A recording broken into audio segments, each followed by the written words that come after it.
Sientes la necesidad de formar parte de esta gran familia. RV Radio, tu alternativa. Pues empatiza y quédate con nosotros, la amistad la pondremos entre todos. RV Radio, tu alternativa. En RV Radio tenemos la necesidad de estar cerca de ti. RV Radio Cataluña España, ¿será tu alternativa?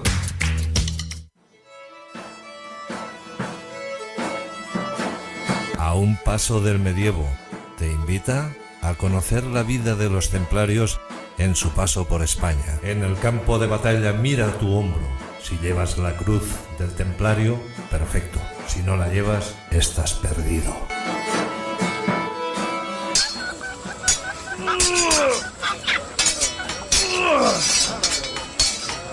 A un paso del medievo, con la narración y colaboración de Josep Miquel Martínez y Santi Gamisans. Un rey no mata a otro rey, pero la alevosía y la ruindad de este hombre no podían consentirse. A un paso del medievo, un programa de RV Radio Cataluña España.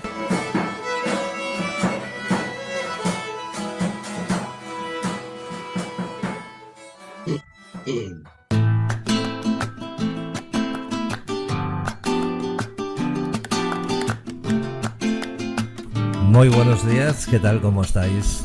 ¿Todos bien? ¿Tothom bé? Sí, me alegro. Bueno, estamos ya pues a día 5 de noviembre del 2024 y arrancamos semana pues ya arrancamos semana ayer con el K-Music. Hoy nos toca pues a este buen programa que lleva por título A un paso del medievo. Sí. Con nosotros nuestro colaborador y amigo Josep Miquel Martínez.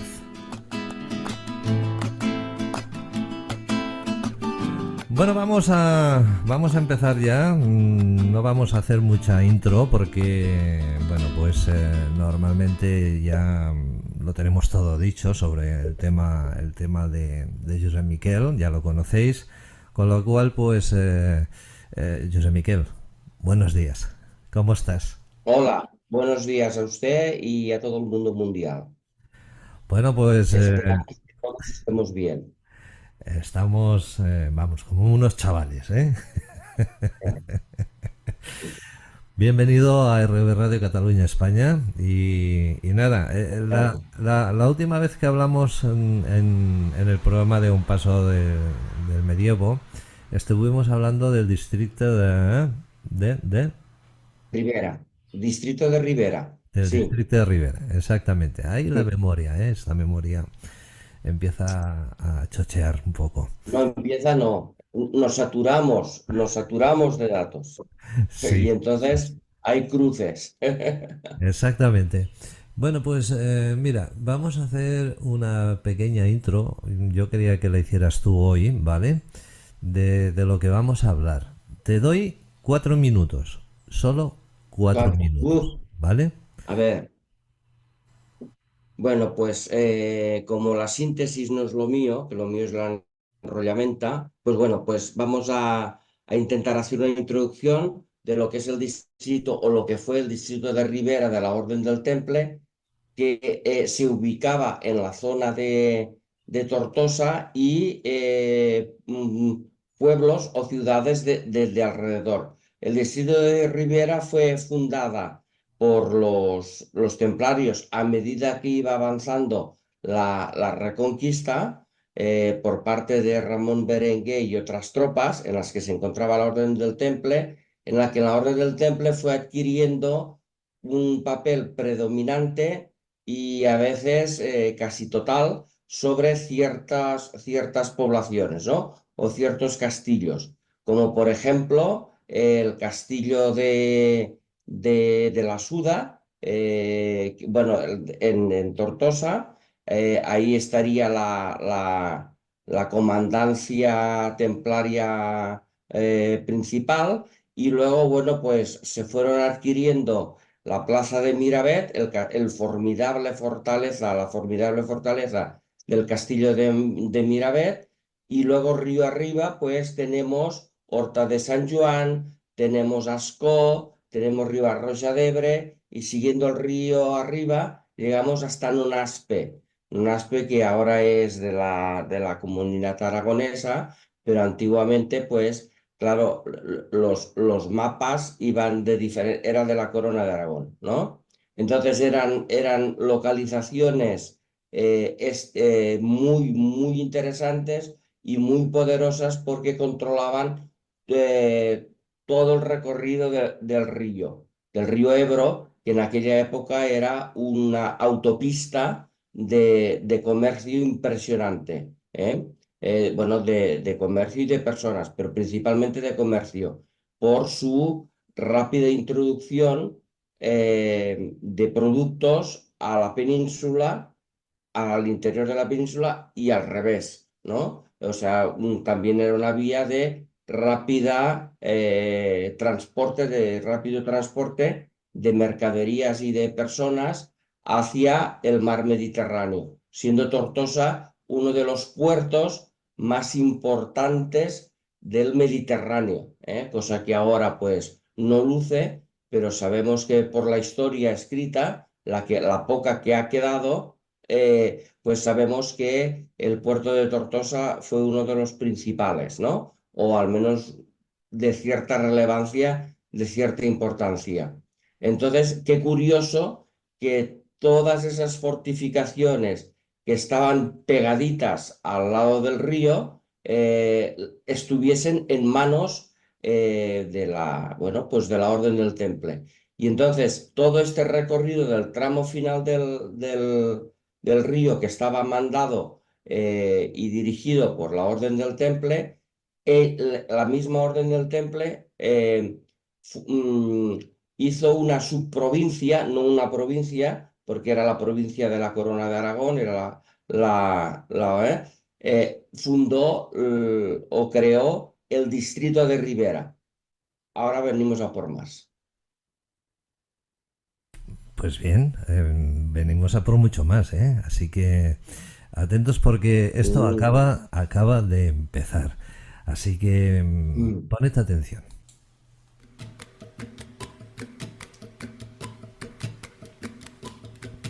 En ROV Radio Cataluña España, te invitamos a que nos acompañes. Acomódate, relájate, porque del resto nos encargamos nosotros. Bueno, pues sí, del resto nos encargamos nosotros y seguimos con esta conversación tan interesante que José Miquel pues ya ha hecho el reentré, ¿eh? Hoy le he pasado la pelota a él y de eso se trataba, ¿eh? Bueno, José Miquel, sigamos por el contenido del día de hoy. Tú has nombrado el castillo de Suda, ¿vale? Siempre Mm. me ha quedado una duda. ¿Por qué le pusieron de nombre el castillo de Suda? Vale, pues muy interesante porque yo creía que el castillo de la Suda hace referencia a pozo, ¿no? Una traducción del árabe. Si hay algún oyente que me oiga y lo pueda y lo quiera rectificar, pues estamos abiertos, ¿no? A, y bueno, significa pozo, porque en todo el peñasco, o sea, la montañita donde está asentada la fortaleza del castillo de la Suda, en su parte central hay un pozo de 60 metros. Originariamente se sabe que eran 60 metros de profundidad, o sea, llegaba por debajo bueno, del nivel del río, ¿no? Entonces, claro, y es un pozo de grandes dimensiones, o sea, no era un pozo solamente para sacar agua y abastecerse de agua del río para beber, sino que debido bueno, pues a las dimensiones que tiene el pozo, pues seguramente debía haber, bueno, eso es una teoría bueno, pues de gente que ha visto el pozo y bueno, pues considera que esa obertura, ese pozo, debía contener alguna especie de ingeniería hidráulica, ¿eh? O sea, como un tipo molino para mover, bueno, aprovechar la fuerza del río y, bueno, pues mover algunas ruecas, poleas, bueno, pues algunos artilugios, ¿no? Alguna ingeniería. Y esa es una teoría, claro. Como no hay datos, no hay nada que para respalde esto, pues suposiciones basándose en las dimensiones y en la curiosidad de que hay como un piso subterráneo alrededor del pozo, ¿no? Y entonces, bueno, pues ahí da una serie de conjeturas, una serie de posibilidades. En ese pozo hasta hace poco existían un molino para harina, para moler el trigo, y todavía están las dos ruedas, o sea, eso se sabe seguro porque existen las dos ruedas para moler, están ahí tiradas en el suelo, y existen dos hornos para cocer el pan o para cocer, bueno, pues para cocer carne o lo que sea, dos hornos así de leña. Entonces, bueno, pues es una cosa curiosa. Y también, bueno, pues que también las galerías, esta galería subterránea, también son de grandes dimensiones, son pasillos muy anchos y que originariamente eran muy altos, ¿no? Casi 2, 3 metros, ¿sí? Claro, ahora van a empezar, ya han empezado, perdón, a hacer obras para apuntalar y restaurar un poco, acondicionar estas galerías que, bueno, pues claro, con el deterioro, el paso del tiempo, parte de ellas se estaban desgranando y viniendo abajo, ¿no? O sea que pozo, esa es la teoría. La primera teoría que Suda es pozo y por eso bueno, pues el castillo del pozo sería la traducción, ¿no? Otra teoría que también es que Suda también tiene la misma raíz que Asud. El Asud es como una pequeña retención de agua, como pasa en el Asud que hay en Cherta, el Asud de Cherta Tivenys, que o sea, río arriba, que eso se hacía para retener el agua, no para embalsarla, o sea, no era un pantano, pero sino para ir frenando la corriente. Y resulta que también dentro de esta teoría, a Sud, claro, una retención era como, basándonos en la misma raíz, como que era un castillo de frontera, o sea, que hacía de retención de la frontera, ¿no?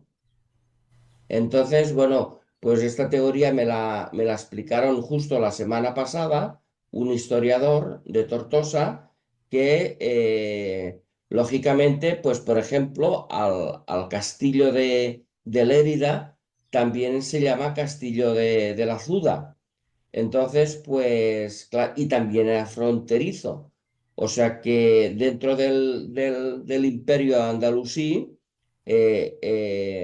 tenían su marca, su frontera, y estos eran castillos de frontera para proteger la frontera norte del imperio andalusí, ¿no? O sea que existen esas dos teorías. Y que esto es novedad, ¿eh?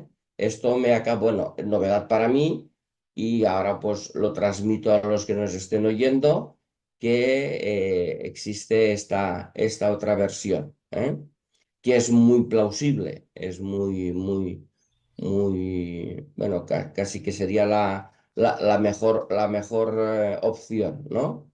Porque en realidad Tortosa era una plaza donde se defendía la marca, la frontera norte, la marca en el norte, ¿eh? Junto con Zaragoza y junto con Lérida, ¿eh? Serían las plazas de defensa por el norte. Estupendo. Ya me disculparé si vais escuchando de fondo algún pajarito que está piu, piu, piu, piu. Os lo digo porque tengo aquí en el estudio todo abierto, porque hemos tenido unos días malos de lluvias, bueno, pues de fresquito. Pero hoy me apetecía pues tener todo abierto porque hace un día soleado y estoy disfrutando de la compañía de Josep Miquel y al mismo tiempo de este solecito, ¿no? Los pájaros. Y me está entrando por aquí, por los cascos, me entra un pajarito que está, a ver si lo podemos escuchar, está muy, muy contento por Sí, el... sí. No, ahora Era un parece que punto, se ha cortado. hombre. Es que estaba en la intimidad y le has cortado el rollo, pobrecito. Sí, sí, sí. Bueno, bueno, pues oye, seguimos con lo de la suda. Seguimos, Em, sí. Cuéntanos un poquito sobre el castillo de la Suda. Tú decías antes que era un poco el pulmón, ¿no? Era el alma mater de toda la zona, ¿no? Era donde se gobernaba desde allí, por decirlo de una forma, Claro, ¿no? porque desde allí empezó la Reconquista, la mal llamada Reconquista, eh, por parte de Ramón Berenguer IV, el conde de Barcelona, y bueno, pues otras tropas que se adherieron a la causa, por decirlo de alguna manera, bueno, pues a la causa de la conquista de la tierra, ¿no? Eh, entonces, pues empezó por ahí, ¿no? Empezó por Tortosa, la plaza de Tortosa. Había que conquistar Tortosa porque era la plaza más importante, no solamente de la zona, sino de todo el territorio. ¿Eh? Entonces, pues bueno, pues se pactó, ya lo dijimos en el programa anterior, se pactó en el 1143, en los pactos de Gerona, que se llaman, donde Ramón Berenguer IV, la Casa de Cardona, las órdenes religioso-militares que fueron del Temple, del Sanjuanistas y la orden del Santo Sepulcro, y bueno, entre otros caballeros y casas nobles, nobiliarias, pues entonces pactaron ya el repartiment, o sea, el repartimiento del territorio antes de haberlo conseguido. O sea, ya estaban ellos ya muy, muy convencidos de la conquista de estas tierras, de estos territorios, y entonces ya se lo repartieron. No sé si qué clase de pactos hubo o si fueron pues a juego de cartas a ver pues quien saque el póker se queda con el mayor territorio, ¿no?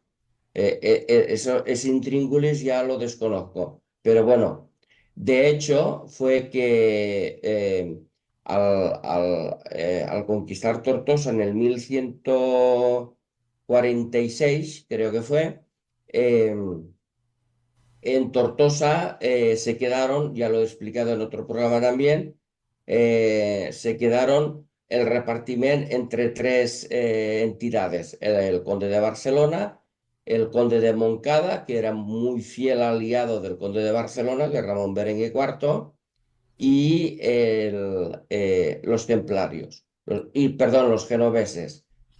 Dentro de la parte de Ramón Berenguer tenían una parte los templarios. O sea que teniendo una parte de una parte, los templarios llegaron a ser eh, coseñores, junto con la Casa de Moncada, coseñores de Tortosa. ¿Eh? Eh, ¿Por qué? Porque, bueno, pues los templarios que no eran tontos, pues ya sabían que la plaza de Tortosa, que actuaba como capital en aquella época, actuaba como capital y desde allí se dominaba un vasto territorio, muy próspero y económicamente muy poderoso. Por esto se creó, como explicábamos antes, el distrito de Ribera, en la cual poco a poco, a base de que se iban conquistando tierras, la Orden del Temple fue adquiriendo posesión de fortalezas y de localizaciones muy valiosas, muy valuosas, ¿no? Empezaron con el castillo fortaleza de Miravet, que ese sí que ya fue 100% templario. O sea, se, se conquistó a los musulmanes, a los andalusíes que ahí estaban eh, pues dominando desde esa fortaleza todo el territorio, todo el río. Y entonces, pues ellos, bueno, pues hicieron modificaciones para adaptarlos a ser como una casa, convento, fortaleza, o sea, una bestia de castillo, que por lo que la gente que lo ha visitado o la gente que lo quiera visitar puede presumir que el castillo era mucho más grande de lo que en realidad se ve. Además que los castillos pues siempre sufren con diferentes épocas y en diferentes guerras y batallas varias modificaciones y varias crecidas o decrecidas, ¿no? Dependiendo de el uso que se le dé al castillo, que no olvidemos que los castillos ahora lo vemos como una cosa decorativa, ¿no? Como una cosa inmóvil, quieta, ¿no? Ahí estática, pero que los castillos en diferentes épocas y en diferentes guerras, pues han sufrido muchísimas modificaciones, ¿no? Incluso devastaciones también por accidentes naturales, por incendios o por abandono, ¿eh? Entonces, pues si vamos al castillo de Miravet, pues este es el ejemplo que sí tenemos allí una fortaleza mastodóntica, pero que yo creo que eso sería como un tercio, un quinto de lo que había, ¿no? Pensemos que en el castillo de Miravet, a su alrededor del castillo, era donde se ubicaba el pueblo de Miravet original, el original andalusí, pero que luego bajó a la orilla del río la población, porque se abandonó el castillo después de los templarios, y entonces, pues como está todavía sin excavar los alrededores, pues tampoco se tiene idea de a cuánto de grande era, ¿no? Se puede entrever por las murallas que rodean el castillo, las murallas que quedan de pie, que esa fortaleza debía ser impresionante, ¿no? Bueno, un hecho curioso es que buscando el famoso tesoro escondido de los templarios, en diferentes épocas la torre de defensa y que estaba pegadita a la iglesia dentro del castillo, que pegadita a la iglesia, eh, ahí había una cámara oculta donde se escondían seguramente pues no solo los tesoros, no solamente la pasta, que era lo que buscaban los que reventaron la torre, porque esa torre voló en pedazos, y ahí se guardaban documentos importantes también. O sea que ahí hay un misterio, ¿no? Que bueno, pues más. Uy, Entonces, bueno, sí, sí, se nos había ido un momento la la voz, comunicación. Sí. Una sí. cosita, permíteme que recuerde a la audiencia que en el anterior episodio de A un paso del medievo comenzamos a hablar bueno, pues del distrito de Rivera. Con que nos quedó ahí una parte colgadita, hemos considerado que hoy podíamos hacer la segunda parte del distrito de Rivera. Y eso que estamos repasando. Una cosa, Castillo de Miravet, ¿está declarado ya, o ya hace años, como parador nacional? ¿Podemos...? No, No, no, ¿verdad que no? no. Un parador nacional es de una empresa, Paradores de España, que Sí, son hoteles de calidad, hoteles 4 o 5 estrellas, que se ubican no solamente en castillos, sino también en conventos o en masías, pero que tienen un trasfondo, una historia y tienen un patrimonio muchas veces olvidado y abandonado. Y entonces lo que hace la empresa de paradores es rehabilitar y habilitar esa localización, ese lugar como un hotel, ¿eh? Como un hotel. Entonces, parador en esta zona de las tierras del Ebro o del sur de Cataluña solo es Tortosa, ¿eh? El castillo de Miravet no es no es parador. Eso para que la gente que sea de fuera entienda la diferencia entre parador y no parador, ¿no? ujú, Parador es, pues, como en Tortosa se cogió el castillo de la Azuda, que originariamente no quedaba más que las murallas exteriores de la fortaleza, y se construyó un hotel, un parador. Miravet no es parador ni tendrá categoría de parador porque no es un establecimiento hotelero, ¿no? bien. Es un monumento nacional, bueno, protegido, pero no tiene la categoría de parador, que es esto, es un establecimiento hotelero básicamente. De los casi, o sea, la cadena de paradores de España tiene como casi que más de 100 paradores repartidos por toda España. O sea que es una muy buena idea porque de esta manera se conservan ciertos castillos porque se rehabilitan, se adaptan a hacerse hoteles, pero entonces pues se rehabilitan y mantienen esa rehabilitación, ¿no? Entonces es muy interesante, pero Miravet no es parador, es un castillo y ya está, ¿eh? Bien, Castillo visitable. sí, más que nada era porque tenemos un oyente, Eufrasio, que ahora no me acuerdo de tu apellido, Ujú. Eufrasio, que me formulaba la pregunta, ¿eh? Me hizo la pregunta por Perfecto. WhatsApp y digo, bueno, pues no te preocupes que la vamos a trasladar a José Miquel Perfecto. para que nos lo pueda contestar. Entonces, el Castillo de la Suda es el que realmente tiene esa capacidad hotelera. Sí, perfecto. Sí, sí, sí, sí.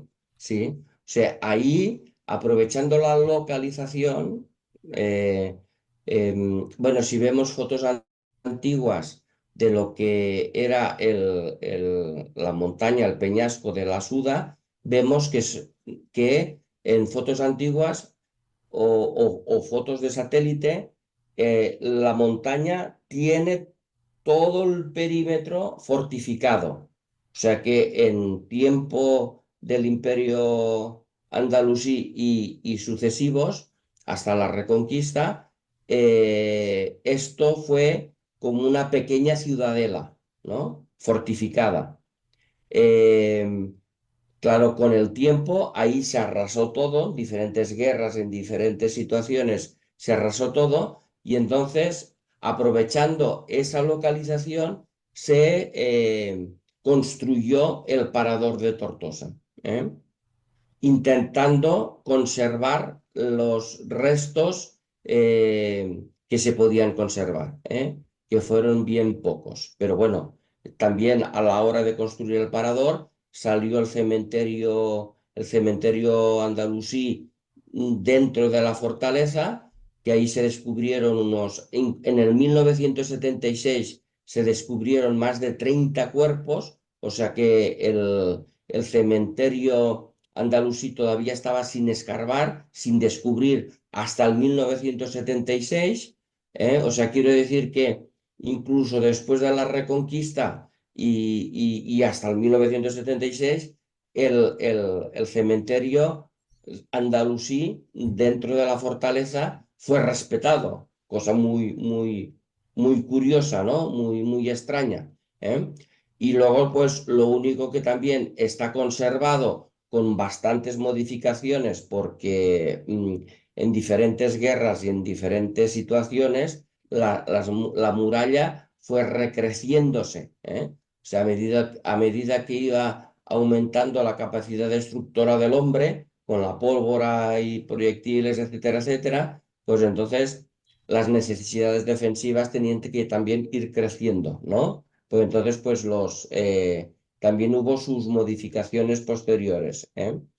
Además, como Tortosa, hasta después de la Guerra Civil Española del 36-39, era una plaza fuerte, una plaza que militarmente era plaza importante, pues se tenía que o proteger o conquistar a toda costa, ¿eh? También tenemos restos de esas sucesivas guerras que siempre han habido en España, pues unas fortificaciones defensivas alrededor de la ciudad para proteger la ciudad.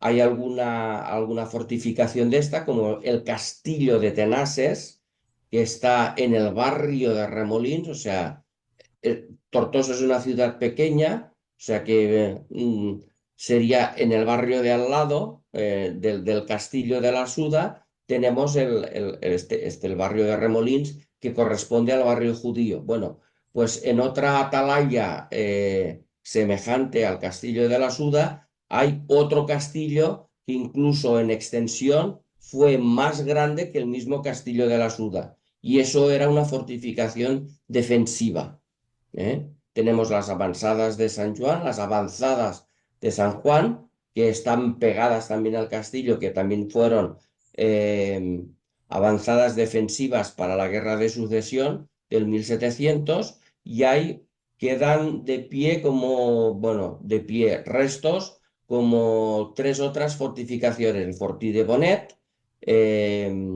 la Puerta de Tarragona con lo que queda, el Baluar de la Victoria, que está, digamos, en el Turó del Sitjar, en la montaña del Sitjar, que es donde está ubicada actualmente el Hospital Virgen de la Cinta, y en otro turó, en otra montaña, está el Castillo de Orleans, que fue erigido a raíz de la Guerra del Francés. O sea, aquí quiero decir que Tortosa, y hay otras dos o tres que por necesidades, dos o tres fortificaciones enormes hubo, que también se vinieron abajo porque por necesidades de crecimiento de la ciudad se decidió derribar esas murallas y esas fortificaciones defensivas. O sea que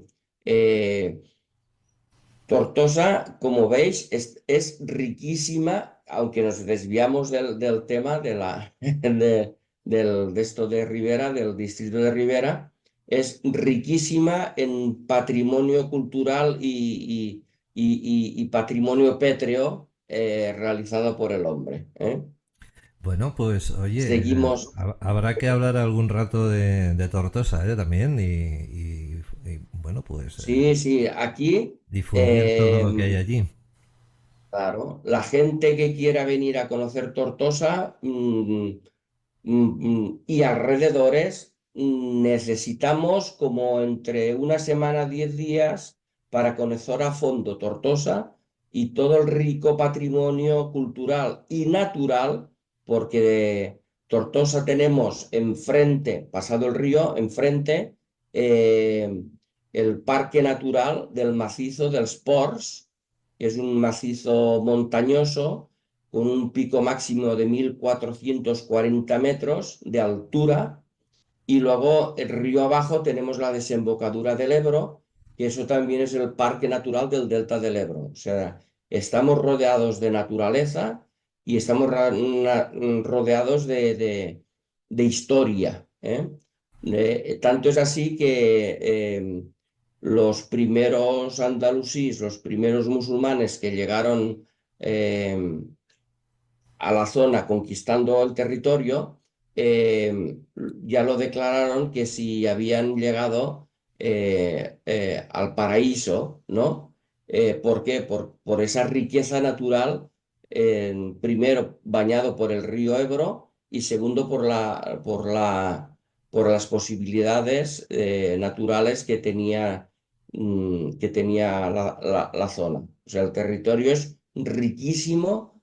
Lo mires por donde lo mires. Lo he vendido bien, lo he vendido bien. Venid, venid a todos. Bien, bien. Una pregunta y te doy 4 minutos para que te explayes, no más.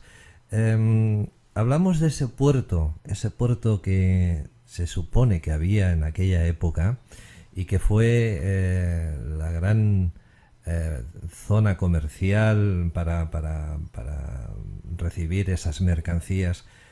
¿Hay algún vestigio? ¿Se puede ir a visitar algún espacio donde digas, aquí estaba el puerto? Vale, no, no hay vestigios.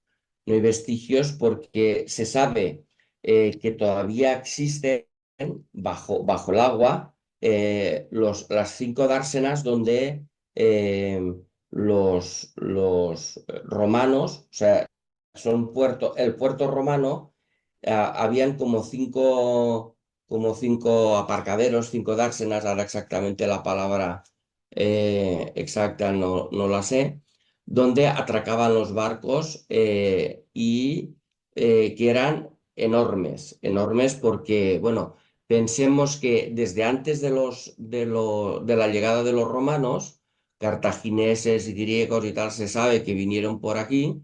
¿Por qué? Porque el río Ebro era el más grande, continúa siendo el más grande, que desemboca al Mediterráneo. Y claro, ahora es una risa el agua que está bajando comparada en aquella época donde Tortosa se consideraba puerto marítimo. O sea, aquí fondeaban barcos de mar. ¿eh? Aquí se hacía el intercambio de mercaderías, lo pasaban a barcos adaptados al río, barcos de menor calado, y entonces, o sea, este era un puerto de intercambio. O sea, si podéis visualizar películas donde en la Edad Media o antes, o en tiempo de los romanos, la actividad portuaria era enorme, enorme, pues podéis imaginar tranquilamente cómo era Tortosa en aquella época. Vestigios, por desgracia, no queda ninguno. Casi casi no quedan ni crónicas, porque las diferentes guerras y batallas se ha destruido, bueno, cantidad ingente de material escrito, de archivos y de libros. eh, y entonces, pues, lo que sabemos o es por pequeños, bueno, pequeños, grandes, ¿no? Bueno, por obras que han perdurado en el tiempo, pero que son mínimas y, bueno, pues con archivos que se van descubriendo en otros lados, ¿no? Que hacen referencia a Tortosa y su capitalidad y su importancia. Bien, bien. No nos queda tiempo. No. No, yo te quería preguntar Prometemos que una seguiremos. cosa antes de despedirnos. De aquello que hemos hablado antes, fuera de antena, ¿podemos decir algo? ¿Podemos adelantar algo? Perdón, que me he perdido. De esa ¿Qué? llamada que has recibido telefónica.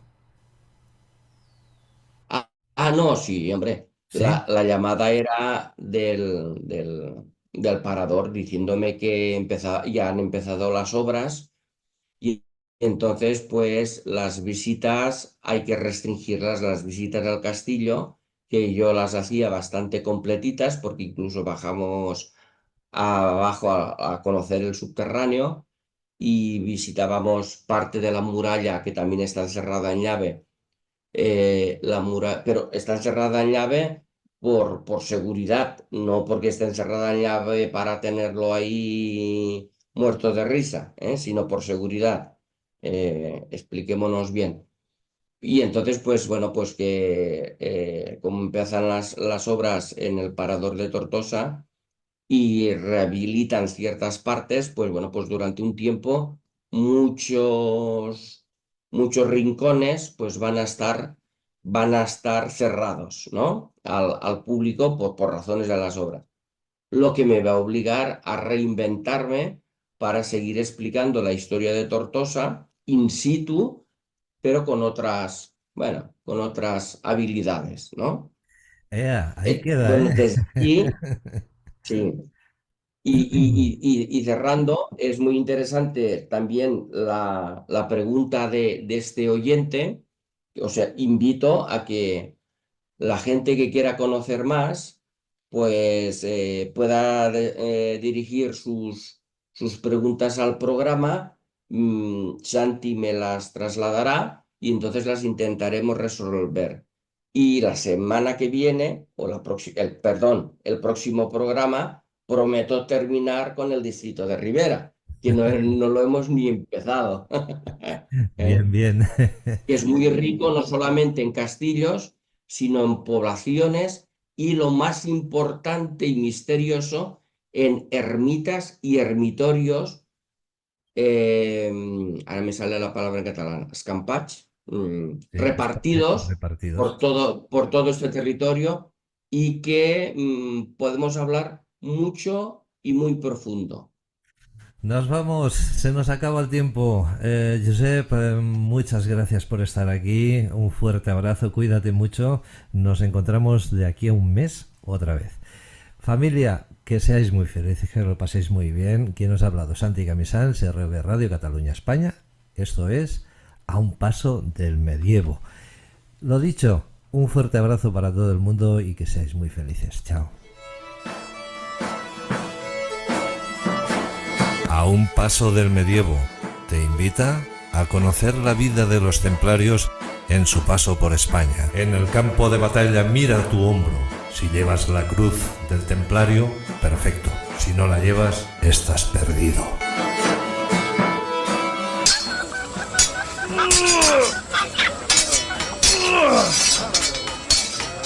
A un paso del medievo, con la narración y colaboración de Josep Miguel Martínez y Santi Camisans. Un rey no mata a otro rey, pero la alevosía y la ruindad de este hombre no podían consentirse. A un paso del medievo, un programa de RV Radio Cataluña España.